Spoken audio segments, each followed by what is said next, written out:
Olá, ouvinte do Midcast. Esse episódio faz parte da nossa cobertura das eleições 2020, na disputa pela prefeitura das capitais do país. Nele, você vai conferir um panorama sobre as cidades de Florianópolis e São Luís. Cabe lembrar que as opiniões contidas aqui são de inteira responsabilidade dos autores e não necessariamente expressam a opinião do Midcast. Se depois você quiser comentar com a gente o que você achou desse episódio, é só mandar uma mensagem no nosso perfil do Twitter ou no Instagram, que é @podcastmid. Agora, bora ouvir. Olá, minha gente, eu sou a Nanda Marques, cientista política, professora e feminista. Eu moro em São Luís do Maranhão e faço parte do podcast 098. O 098 é um programa mensal sobre política nacional, local e até internacional.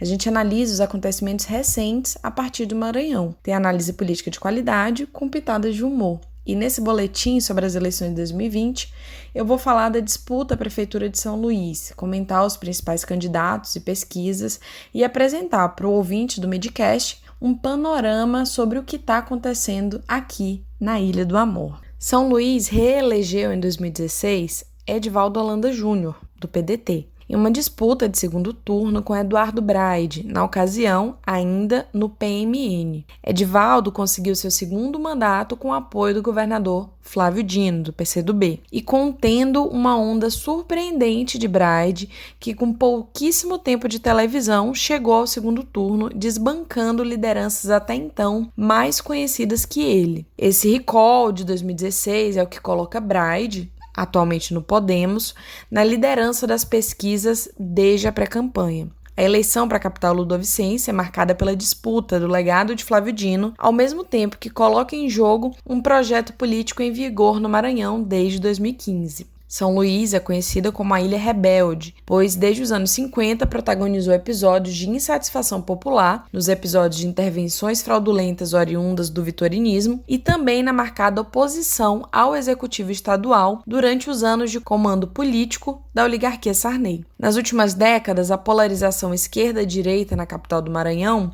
assumiu muito mais um binômio Sarney-anti-Sarney e com a eleição de Dino em 2014 e reeleição em 2018, esse jogo virou, de certa forma, e o debate nacional parece refletir nas narrativas dos candidatos muito mais do que em anos anteriores. É importante falar aqui sobre como os candidatos à Prefeitura de São Luís, eles representam uma disputa, no fim das contas, pelo próprio governo estadual e que tem em vista, está no horizonte, a eleição de 2022 que vai definir o sucessor de Flávio Dino. Então, nós temos aqui candidatos que estão organizados, o vice-governador apoia um candidato, o senador que foi eleito com o apoio de Flávio Dino apoia outro candidato e, muito claramente, o vice-governador e esse senador serão candidatos ao governo do estado. Resta saber quem deles que será apoiado por Flávio Dino, e, no fim das contas, o candidato que vencer a eleição para a Prefeitura de São Luís meio que vai ajudar um outro candidato a disputar o Palácio dos Leões em 2022. Então, são eleições que estão interligadas. E num cenário muito difícil, porque o candidato que está na frente nas pesquisas eleitorais, na última pesquisa Ibope divulgada dia 23 de outubro, é a mais recente que a gente tem, Eduardo Braide, do Podemos, estava com 44%, Duarte Júnior, do Republicanos, com 19%, Neto Evangelista, do DEM, com 14%, e Rubem Júnior, do PCdoB, com 6%. Então, o candidato que vem liderando as pesquisas, ele é de oposição ao governo Flávio Dino, o que representaria, de fato, uma derrota para o governador, mas uma derrota muito mais para a coalizão que ele formou, que ele montou em 2014 e rearticulou em 2018. Bom, quanto às candidaturas, a disputa pode ser analisada a partir de 3 blocos. De um lado, os candidatos de oposição ao governador Flávio Dino, e de outro, aqueles que disputam seu espólio eleitoral. E à margem destes 2 grupos, um terceiro conjunto que evita essa polaridade. O primeiro grupo é capitaneado por Eduardo Braide, do Podemos, que com um discurso ameno e conciliador tenta se desvencilhar do rótulo de candidato conservador ou à direita, apesar de ter aí na sua coligação o apoio do presidente Jair Bolsonaro. Assim como o Braide, a gente tem ainda Silvio Antônio do PRTB, o partido do vice-presidente Hamilton Mourão. Já o segundo bloco é composto por candidatos que compuseram ou ainda compõem a base aliada do Palácio dos Leões, a sede do governo estadual. Temos Rubem Júnior, do PCdoB, que foi secretário de Cidades do governo do estado e anteriormente deputado federal. Neto Evangelista, do DEM, deputado estadual pelo mesmo partido, foi secretário de Desenvolvimento Social. Temos Duarte Júnior, eleito deputado estadual pelo PCdoB. Ele migrou para o Republicanos, partido dos filhos do presidente Jair Bolsonaro, para ser candidato à prefeitura, e participou do executivo estadual à frente do PROCON.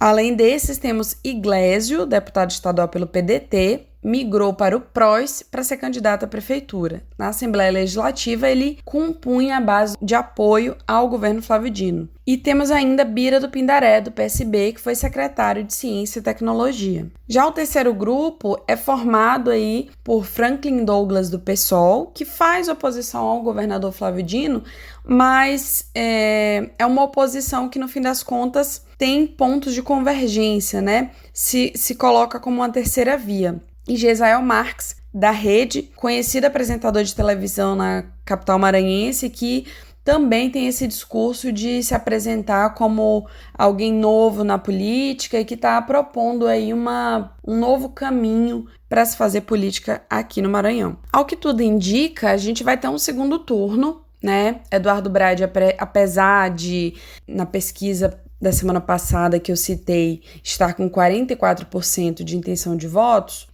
outras pesquisas de outros institutos indicam aí uma variação de chegar até 35% apenas. Então, a gente vai ter segundo turno, mas ainda não está definido de quem será o candidato do governador Flávio Dino, se é que a gente pode dizer assim, que vai disputar com o Braide. Então, no começo da campanha, a gente tinha Neto Evangelista nesse segundo lugar. Depois, Duarte Júnior passou. A maioria das pesquisas mais recentes indicam Duarte Júnior no segundo turno, mas algumas outras indicam a possibilidade de Rubem Júnior chegar ao segundo turno também. Então, de fato, ainda está em aberto, Esses dias que antecedem aí a eleição são momentos cruciais de definição, de fato, mas foi uma campanha um tanto quanto diferente, Então, a propaganda eleitoral reduzida,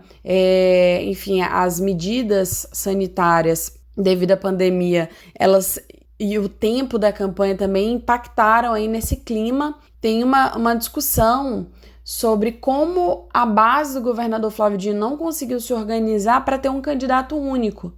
Talvez com um único candidato, esse segundo turno fosse melhor definido. Então, o Eduardo Braide, ele também cresce pela desorganização dos seus oponentes. Então, como eu falei, tem essa grande chance de segundo turno, mas, de fato, não é possível fazer aqui nenhum tipo de palpite sobre quem vai levar a Prefeitura de São Luís, apesar das pesquisas indicarem aí a liderança de Eduardo Braide.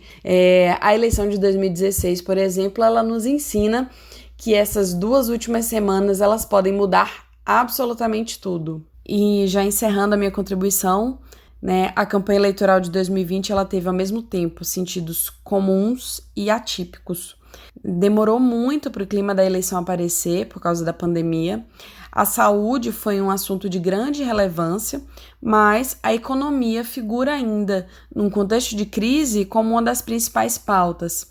As pessoas querem saber como que o futuro prefeito vai melhorar as condições de vida materiais, Como que o prefeito vai melhorar a vida real, a vida das pessoas que vivem nessa cidade. Então, é um tema recorrente nas eleições municipais, atravessado aí por um contexto de pandemia, de enfrentamento à Covid, de figuras políticas que articularam um grande capital político durante o enfrentamento ao coronavírus e principalmente né? Uma campanha que mostra como coalizões montadas para o executivo estadual se relacionam com as disputas municipais. E aí eu quero deixar aqui um grande agradecimento pelo convite, foi um prazer colaborar com o Midcast. Aproveito para divulgar o 098, né? Quem não conhece pode procurar nas redes sociais, e para quem quiser me seguir, a minha arroba no Twitter, no Instagram, é a mesma, ABMRQS, essa sopa de letrinhas para quem quiser me encontrar. Até a próxima, pessoal, um prazer estar com vocês.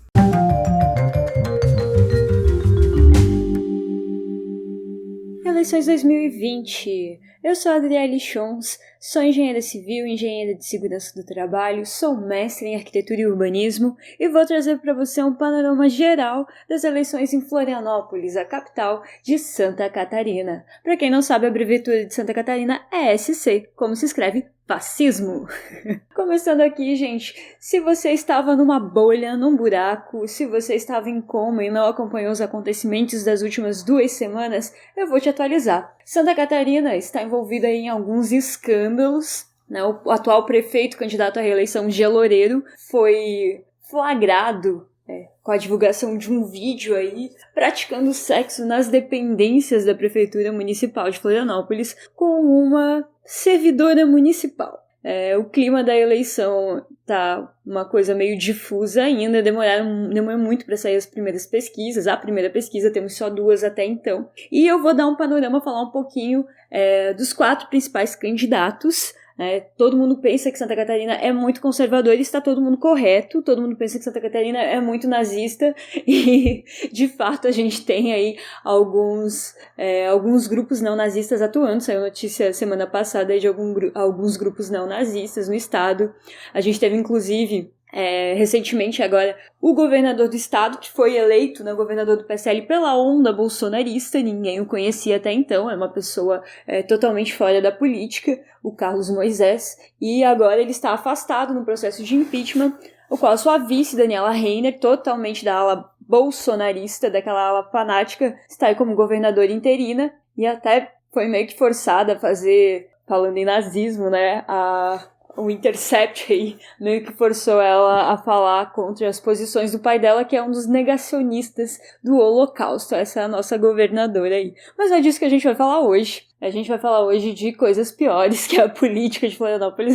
Mas só pra gente entender, né, essa onda bolsonarista no estado aparentemente não está afetando muito as eleições municipais, o que parece ser uma coisa boa, né? Sinal que a onda era só uma marolinha? Não sabemos ainda. O importante é que hoje a gente está pautando aí os 4 principais candidatos à Prefeitura de Florianópolis e a gente vai dar um panorama. Como eu já falei, o Jean Loureiro, ele foi eleito na última eleição, ele é um dos 4 principais candidatos, né, que a gente vai poder falar, o tempo é curto, muita coisa acontecendo, né, candidato a vereador que tem suástica na piscina, entre outras loucuras. Recentemente também o caso da Mariana Ferrer, que aconteceu aqui em Florianópolis também, né, chocando todo mundo com a postura do judiciário catarinense, do judiciário em Florianópolis. Para quem não me conhece, eu também sofri uma perseguição aí do judiciário. O promotor de Florianópolis tentou perseguir e anular o meu casamento homoafetivo. Felizmente ele perdeu, mas ele tentou nos perseguir em 2 instâncias, né? É uma cidade muito o estado é muito conservador, mas a cidade de Florianópolis é um pouco mais aberta, né? A gente tem a Universidade Federal aqui de Santa Catarina, de onde saem alguns candidatos, eles saem de lá. A gente tem o professor Elson do PSOL, ele que já foi candidato, é a 3ª eleição que ele está concorrendo. Em 2012 ele fica em 4º lugar e na última eleição, em 2016, o professor Elson, ele desponta em 3º lugar, ficando apenas 9.000 votos atrás de Ângela Amin para ir para o 2º turno contra o atual prefeito Jean Loureiro, que veio a vencer um 2º turno muito apertado contra a Ângela Amin. Todos eles são candidatos hoje. A Ângela Amin, na primeira pesquisa, aparecia em 2º lugar, o Jean Loureiro estava em 1º lugar, e, surpreendentemente, o professor Elson aparecia em 4º lugar. Uma pesquisa um tanto quanto estranha. O professor Elson, ele que conseguiu aí o apoio, o que todo mundo esperava no Brasil inteiro, que era essa junção de uma frente popular de esquerda, de uma frente popular que unisse as esquerdas, né? PSOL, PT, PDT, Rede, PSB, PCB, o PCdoB tá junto também, o PCdoB que dividiu muitos votos com uma ex-candidata muito forte aqui na região, a Ângela Albino, que dessa vez não será candidata. Então, e alguns outros movimentos populares aí, todos reunidos em torno da candidatura do professor Elson, que tem como vice o professor Lino, né? Para quem não conhece, o professor Elson, ele é professor da Universidade Federal de Santa Catarina, ele é engenheiro civil, doutor em planejamento territorial e urbano, e ele dá aula lá no Centro da Geografia, no CFH, lá na Geografia, no Centro das Ciências Humanas da UFSC. E o professor Lino, o vice dele, ele é do PT, ele é o único vereador do PT. A única cadeira que o PT tem na Câmara Municipal de Florianópolis era até então do professor Lino. Eu acho importante a gente citar em termos de representação. Era o único negro dentro da Câmara Municipal, o professor Lino, professor aposentado da UFSC, ele que é doutor em arquitetura e urbanismo, ele é arquiteto urbanista, e eu tive a honra de tê-lo em minha banca de mestrado, né? Na defesa do meu mestrado. O professor Lino foi membro externo e é um cara muito conhecido dos movimentos sociais. Ele é um cara que ele está sempre junto da luta dos movimentos sociais por moradia e participou de muitas conquistas aí, está sempre junto às ocupações e tudo mais. Então o professor Lino é esse cara de luta, muito ligado tanto à academia quanto aos movimentos sociais da cidade. Em princípio o PT ia lançar uma candidatura própria, mas lançando o professor Lino como pré-candidato a prefeito, eles lançaram o professor Lino como pré-candidato a prefeito, e aí conseguiram, né, essa façanha aí que o Brasil todo gostaria de estar vendo aí nessas eleições, de uma frente popular democrática das esquerdas, e aí juntaram o PDT também, e tem grandes chances de ir para o segundo turno, aí que está aparecendo em segundo colocado na última pesquisa, com o professor Lino do PT então de vice. Essa é a chapa aí que a gente tem bastante esperança, não é? Só que a última pesquisa está mostrando o Jean Loureiro com mais de 50% dos votos, alegando que não haverá segundo turno. A gente não sabe o que é certo. A última pesquisa saiu após a divulgação do vídeo do Jean Loureiro praticando sexo dentro das dependências da Prefeitura Municipal de Florianópolis, com uma servidora comissionada. Vale aqui fazer a menção que o Jean Loureiro, ele adora servidor comissionado. Ele, na gestão dele, ele já chegou a ter contratação de mais de 600 servidores comissionados, enquanto uma das primeiras ações dele, quando ele entrou na prefeitura, aos 17 dias de governo, em 2017, ele conseguiu a façanha de, como ele tem a maioria na Câmara, né, ele entrou com muitos partidos aí, e muitos cargos comissionados para negociar, ele conseguiu a façanha de aprovar um pacote de maldades contra os servidores públicos municipais, acabando com um plano de carreira, congelando, né, a progressão de carreira dos funcionários, incorporação de salário, acabando ali com tem uma previdência meio falida, ele juntou as duas previdências, uma sadia e outra falida. Enfim, fez um monte de coisa aí que não favoreceu os funcionários públicos de Florianópolis. O servidor detesta ele, fizeram uma greve bem desgastante que não obteve muito sucesso. Então, o Jean não é muito bem querido pelos servidores, mas hoje em dia o Brasil está com a cultura de detestar servidor público, então, aparentemente ninguém liga muito para isso.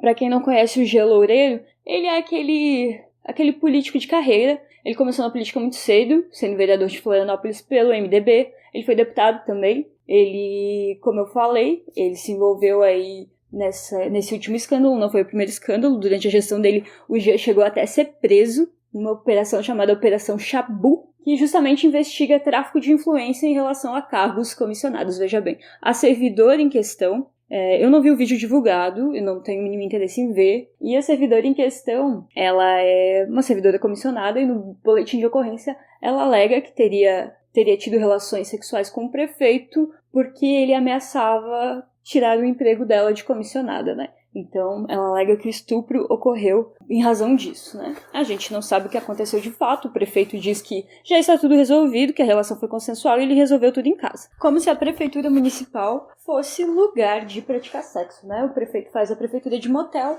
e, em consequência disso, a última pesquisa mostra que ele subiu muito na pesquisa e irá ganhar a eleição em segundo turno. Uma coisa curiosa dessa pesquisa é que a Ângela Min, que eu vou falar agora em seguida, na primeira pesquisa ela ocupava o segundo lugar, agora ela caiu, porém só o professor Elson está em segundo lugar, mas só houve a simulação de segundo turno com a Ângela Min. Outro fato bem curioso é que os mesmos doadores de campanha do Jean doam para a Ângela Min. Então, quer dizer, é a mesma gestão. Mesma gestão de direita, só muda que um é um pouquinho mais à direita que o outro.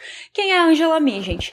Para quem não está familiarizado aqui com a política catarinense, as oligarquias, o Esperidião Amin é o esposo da Ângela Amin, ele é ex-governador do estado, a Ângela Amin é ex-prefeita do estado, envolvida também, investigada em processos de improbidade administrativa, de utilizar a gestão dela para se promover. O filho dela, João Amin, foi vice-prefeito da gestão anterior à do Jean Loureiro. Atualmente, o filho dela, João Amin, é deputado estadual e, no meio da pandemia, ele queria suspender o decreto do governador para tentar voltar com as aulas, no meio da pandemia, atendendo aí um requerimento das escolas particulares. A Ângela Amin, no meio da campanha dela, ela só consegue agradecer o presidente Bolsonaro pelo apoio, por não sei o que, ela é deputada federal, e a palavra presidente Bolsonaro não sai da boca da Ângela Amin, que também gosta de se vangloriar dos projetos muito populistas que ela fez durante sua gestão, mas não fala nada dos grandes elefantes brancos aí que existem, do dinheiro público jogado fora, que foram as construções dos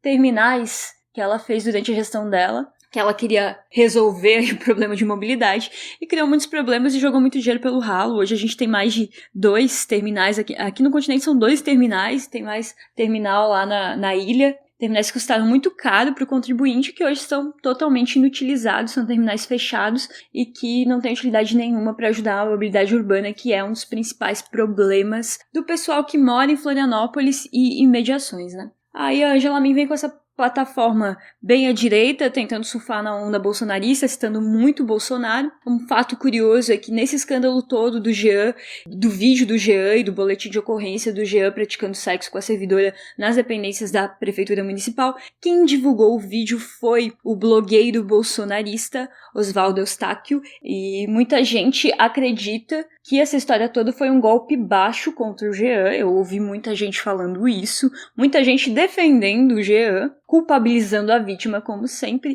e dizendo que foi golpe baixo da oposição. E como ele disputou o segundo turno da última eleição contra a Ângela Amin, ela caiu muito nas pesquisas e ele subiu. Então, aparentemente, pelo que o povo fala, eu não tenho nada a ver, isso não é minha opinião, não é o que eu acredito, mas eles acreditam que foi um golpe baixo político, então, contra o Jean, que vem fazendo uma, aspas, ótima administração. O que seria uma ótima administração? Um aluno meu, no meio da aula, falou: mas o Jean é ótimo, ele transformou a cidade num canteiro de obras, como se isso resolvesse os problemas estruturais de uma cidade totalmente desigual, que sofre com problemas de mobilidade, com problema de desigualdade, com problemas muito complexos, né, de serem resolvidos. Mas, enfim, a democracia é isso, é a gente debater ou simplesmente ouvir. No meu caso, quando eu estou em sala de aula, eu simplesmente ouço esses comentários. Então, eu escuto muito várias pessoas para poder tá transmitindo aí mais ou menos uma temperatura do que está acontecendo nas eleições. Então, as pessoas consideraram aquele vídeo um golpe baixo. Muita gente falando até em valores, que diz que a mulher pediu dinheiro pro Jean e o Jean não quis dar e ela vendeu o vídeo para candidatos adversários e tudo mais. Se isso é verdade, eu não sei, não posso afirmar nada, isso é o que o povo comenta. Então, a gente tem aí um quadro bem acirrado aí, mas das pessoas que são, dos candidatos que sempre são financiados pelas mesmas pessoas que no final acabam mandando na cidade. O único ponto positivo assim que eu vejo da gestão do Jean foi no início da pandemia ele ter feito uma gestão muito coerente, uma gestão que confiou na sua equipe técnica. O Jean tem como secretário da Saúde o Paraná, que é um ex-reitor da UFSC, que ele é lá do Centro da Medicina, um professor de medicina da UFSC, e fez uma gestão bem séria na Secretaria de Saúde, compraram muitos testes, fizeram testagem em massa, ele aplicou medidas muito restritivas, criou um covidômetro e tudo mais. Hoje em dia tá tudo largado, tá tudo... Ele mesmo tava com Covid, trancado em casa e tudo mais, mas ele apareceu até no Jornal Nacional como exemplo a ser seguido de cidade que aplicou muitas restrições. Ele conseguiu aplicar meio que um lockdown em Florianópolis no início da pandemia, né? E também quando perguntado o que ele achava de cloroquina, ivermectina e todas essas medidas fantasiosas em relação ao Covid, o Jean falou: isso eu deixo para a minha equipe técnica. Eu não sou médico para opinar sobre medicamentos. Eu sou advogado e administrador, que é de fato o que ele é, né? Sobre os outros candidatos, falar aqui rapidinho. Então já falei do Jean, já falei um pouquinho da Ângela, falamos do professor Elson, e também tem um candidato aí que desponta, o Pedrão. Ele estava em 3º lugar na primeira pesquisa, agora caiu para 4º. O Pedrão é aquele exaguiano, para quem não sabe o que é um exaguiano. Eu pedi exemplos pro pessoal do Twitter me ajudar, aí alguém falou: Cita o caso do aluno da ESAG, da Administração Pública da UDESC, né, da Universidade Estadual aqui de Santa Catarina, que chegou de helicóptero pra aula. Aí alguém falou, não, ESAGiano é o clássico, aquele meme lá, com licença, e botou a foto. Eu imaginei a cara do Pedrão lá. Por quê? Ele cursou Administração Pública na ESAG e acho que meio que subiu a cabeça dele. Ele foi vereador por 2 vezes, a segunda vez ele foi o vereador, como ele gosta muito de citar, mais votado da história de Santa Catarina, fez uma campanha muito atuante, principalmente contra o Jean, o que fazia ele votar muito com os vereadores de esquerda. Só que ele não é de esquerda, ele é um liberal, ele sempre teve falas muito liberais, tanto que hoje a única coisa que ele fala é parceria público-privada. Havia rumores que ele é progressista, partido da Ângela Amin, que ele seria o vice da Ângela Amin. Isso não aconteceu, ele foi para o PL, o Partido Liberal, que aqui no estado, quem comanda o Partido Liberal é o senador Jorginho Melo, para quem não sabe, é um senador extremamente bolsonarista e que hoje ocupa a vaga de vice-líder do governo Bolsonaro no Senado. No lugar de quem? No lugar do senador do dinheiro nas nádegas. Isso mesmo, saiu o senador do dinheiro nas nádegas, entrou o senador catarinense Jorginho Melo, que comanda o PL do Pedrão. O Pedrão que começou a campanha muito mal, o cara que se diz um outsider, um cara diferente, porque o Pedrão é muito jovem, tem 33 anos,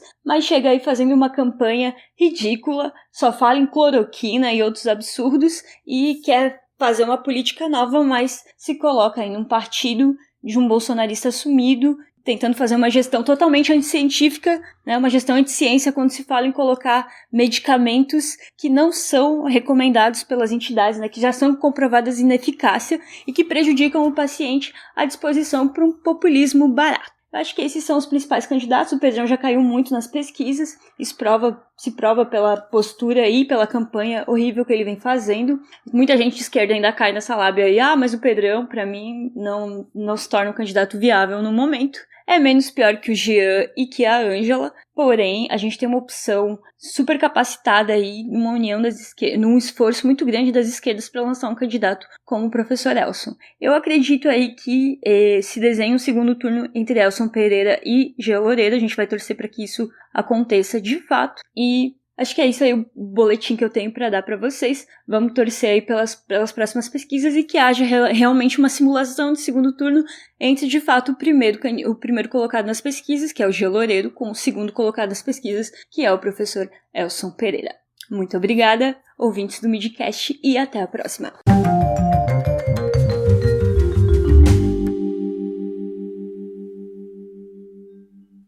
No Boletim de Florianópolis, foi referenciada a pesquisa divulgada pelo Ibope em 2 de novembro, que foi encomendada pela NSC Comunicação. A margem de erro é de 4 pontos percentuais para mais ou para menos. Foram ouvidos 602 eleitores na cidade de Florianópolis de 31 de outubro a 2 de novembro. O nível de confiança utilizado é de 95% e o número de identificação na Justiça Eleitoral é o SC 07120/2020. No Boletim de São Luís, foi referenciada a pesquisa divulgada pelo Ibope em 23 de outubro, que foi encomendada pela TV Mirante, e ouviu 805 eleitores em São Luís entre os dias 21 e 23 de outubro. O levantamento tem nível de confiança de 95%, com margem de erro de 3 pontos percentuais para mais ou para menos. O número de identificação na Justiça Eleitoral é o MA 05018/2020.